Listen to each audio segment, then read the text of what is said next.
ओम गंगणपते नमः। ओम गंगणपते नमः। ओम गंगणपते नमः। श्री परमात्मने नमः। श्रीमद् भगवत गीता के 15वें अध्याय का महात्म्य। श्री महादेव जी कहते हैं, पार्वती अब गीता के 15वें अध्याय का महात्म्य सुनो। गौड़ देश में कृपाण नरसिंह नामक एक राजा थे, जिनकी तलवार की धार से युद्ध में देवता भी परास्त हो जाते थे। उनका बुद्धिमान सेनापति शस्त्र और शास्त्र की कलाओं का भंडार था। उसका नाम था सरबमेरुंड। उसकी भुजाओं में प्रचंड बल था। एक समय उस पापी ने राजकुमारों सहित महाराज का वध करके स्वयं ही राज्य करने का विचार किया। इस निश्चय के कुछ ही दिनों बाद वह हैजे का शिकार होकर मर गया। थोड़े समय में वह पापात्मा अपने पूर्व कर्म के कारण सिंधु देश में एक तेजस्वी घोड़ा हुआ। उसका पेट सटा हुआ था। घोड़े के लक्षणों का ठीक ठाक ज्ञान रखने वाले किसी वैश्य के पुत्र ने बहुत सा मूल्य देकर उस अश्व को खरीद लिया और यत्न के साथ उसे राजधानी तक वह ले आया। वैश्य कुमार वह अश्व राजा को देने को लाया था। यद्यपि राजा उस वैश्य कुमार से परिचित थे, तथापि द्वारपाल ने जाकर उसके आगमन की सूचना दी। राजा ने पूछा, किस लिए आए हो? तब उसने स्पष्ट शब्दों में उत्तर दिया, देव, सिंधु देश में एक उत्तम लक्षणों से संपन्न अश्व था, जिसे तीनों लोगों का एक रत्न समझकर मैंने बहुत सा मूल्य देकर खरीद लिया है। राजा ने आज्ञा दी, उस अश्व को यहाँ ले आओ। वास्तव में वह घोड़ा गुणों में ऊंचे श्रवा के समान था। सुंदर रूप का तो मानो घर ही था।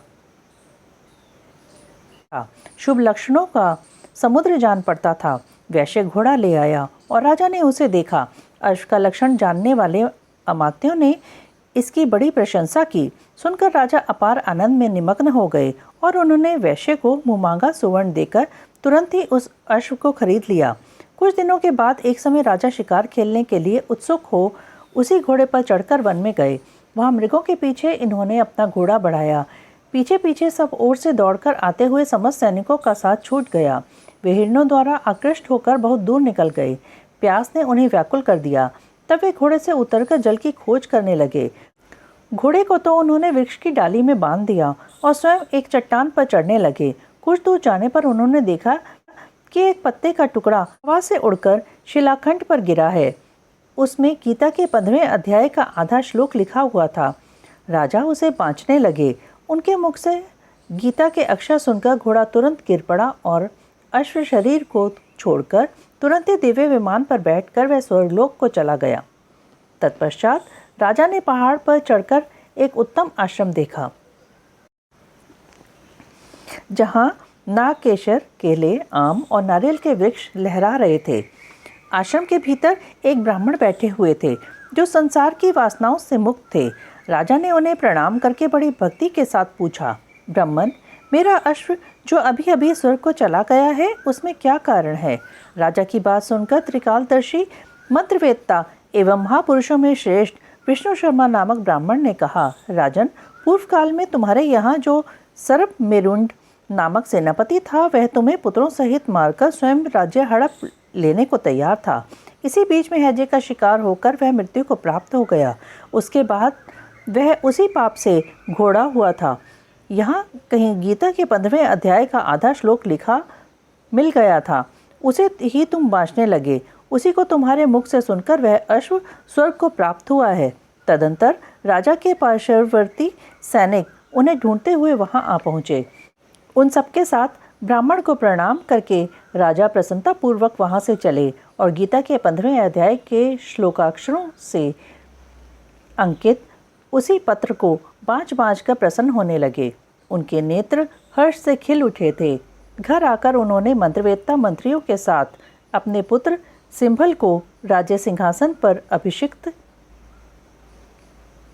किया और स्वयं 15वें अध्याय के जप से विशुद्धचित होकर मोक्ष प्राप्त कर लिया। ओम श्री परमात्मने नमः। 15वां अध्याय। उसके उपरांत श्री कृष्ण भगवान फिर बोले कि हे अर्जुन, आदि पुरुष परमेश्वर रूप मूल वाले और ब्रह्मा रूप मुख शाखा वाले, जिस संसार रूप पीपल के वृक्ष को अविनाशी कहते हैं तथा जिसके वेद पत्ते कहे गए, उस संसार रूप वृक्ष को जो पुरुष मूल सहित तत् से जानता है, वह वेद के तात्पर्य को जानने वाला है। हे अर्जुन, उस संसार वृक्ष की तीनों गुण रूप जल के द्वारा बढ़ी हुई एवं विषय भोग रूप कोपलों वाली देव, मनुष्य और तिर्यक आदि योनि रूप शाखाएं नीचे और ऊपर सर्वत्र फैली हुई हैं तथा मनुष्य योनि में कर्मों के अनुसार बांधने वाली अहंता, ममता और वासना रूप जड़ें भी नीचे और ऊपर सभी लोकों में व्याप्त हो रही हैं। परंतु इस संसार वृक्ष का स्वरूप जैसा कहा है वैसा यहाँ विचार काल में नहीं पाया जाता है, क्योंकि न तो इसका आदि है और न अंत है तथा न अच्छी प्रकार से स्थिति ही है। इसलिए इस अहंता, ममता और वासना रूप अति दृढ़ मूलों वाले संसार रूपी पीपल के वृक्ष को दृढ़ वैराग्य रूप शस्त्र द्वारा काटकर उसके उपरांत उस परमपद रूप परमेश्वर को अच्छी प्रकार खोजना चाहिए कि जिसमें गए हुए पुरुष फिर पीछे संसार में नहीं आते हैं और जिस परमेश्वर से यह पुरातन संसार वृक्ष की प्रवृत्ति विस्तार को प्राप्त हुई है उस ही आदि पुरुष नारायण के मैं शरण हूँ। इस प्रकार दृढ़ निश्चय करके नष्ट हो गया है मान और मोह जिनका तथा जीत लिया है आसक्ति रूप दोष जिनने और परमात्मा के स्वरूप में है निरंतर स्थिति जिनकी तथा अच्छी प्रकार से नष्ट हो गई है कामना जिनकी, ऐसे वे सुख दुख नामक द्वंद्वों से विमुक्त हुए ज्ञानी जन उस अविनाशी परमपद को प्राप्त होते हैं। उस स्वयं प्रकाशमय परमपद को न सूर्य प्रकाशित कर सकता है, न चंद्रमा और न अग्नि ही प्रकाशित कर सकता है तथा जिस परम पद को प्राप्त होकर मनुष्य पीछे संसार में नहीं आते हैं वही मेरा परम धाम है। हे अर्जुन, इस देह में यह जीवात्मा मेरा ही सनातन अंश है और वही इस त्रिगुणमयी माया में स्थित हुई मन सहित पांचों इंद्रियों को आकर्षण करता है। कैसे कि वायु गंध के स्थान से गंध को जैसे ग्रहण करके ले जाता है, वैसे ही देहादिकों का स्वामी जीवात्मा भी जिस पहले शरीर को त्यागता है उससे इन मन सहित इंद्रियों को ग्रहण करके फिर जिस शरीर को प्राप्त होता है उसमें जाता है। उस शरीर में स्थित हुआ यह जीवात्मा श्रोत्र, चक्षु और त्वचा को तथा रसना, घ्राण और मन को आश्रय करके अर्थात इन सबके सहारे से ही विषयों को सेवन करता है। परंतु शरीर छोड़कर जाते हुए को अथवा शरीर में स्थित हुए को और विषयों को भोगते हुए को अथवा तीनों गुणों से युक्त हुए को भी अज्ञानी जन नहीं जानते हैं। केवल ज्ञान रूप नेत्रों वाले ज्ञानी जन ही तत् से जानते हैं, क्योंकि योगी जन भी अपने हृदय में स्थित हुए इस आत्मा को यत्न करते हुए ही तत् से जानते हैं और जिन्होंने अपने अंतःकरण को शुद्ध नहीं किया है ऐसे अज्ञानी जन तो यत्न करते हुए भी इस आत्मा को नहीं जानते हैं। हे अर्जुन, जो तेज सूर्य में स्थित हुआ संपूर्ण जगत को प्रकाशित करता है तथा जो तेज चंद्रमा में स्थित है और जो तेज अग्नि में स्थित है उसको तो मेरा ही तेज जान।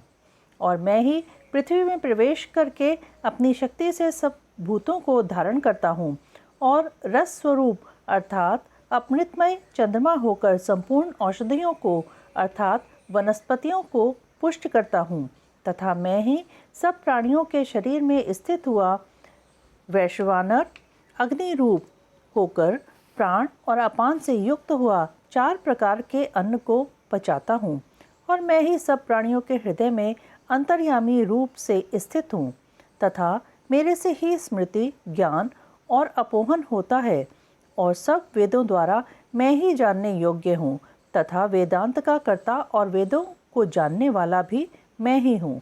हे अर्जुन, इस संसार में नाशवान और अविनाशी भी यह 2 प्रकार के पुरुष हैं। उनमें संपूर्ण भूत प्राणियों के शरीर तो नाशवान और जीवात्मा अविनाशी कहा जाता है तथा उन दोनों से उत्तम पुरुष तो अन्य ही है कि जो तीनों लोकों में प्रवेश करके सबका धारण पोषण करता है।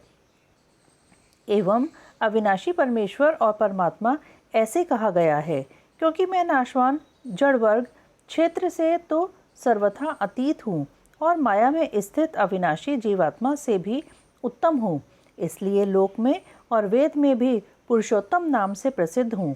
हे भारत, इस प्रकार तत् से जो ज्ञानी पुरुष मेरे को पुरुषोत्तम जानता है वह सर्वज्ञ पुरुष सब प्रकार से निरंतर मुझ वासुदेव परमेश्वर को ही भजता है।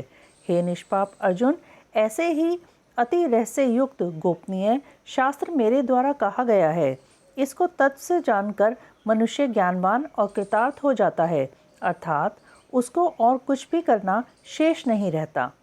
इति श्रीमद्भगवद्गीता रूपी उपनिषद एवं ब्रह्म विद्या तथा योग शास्त्र विषयक श्री कृष्ण और अर्जुन के संवाद में पुरुषोत्तम योग नामक 15वां अध्याय संपूर्ण।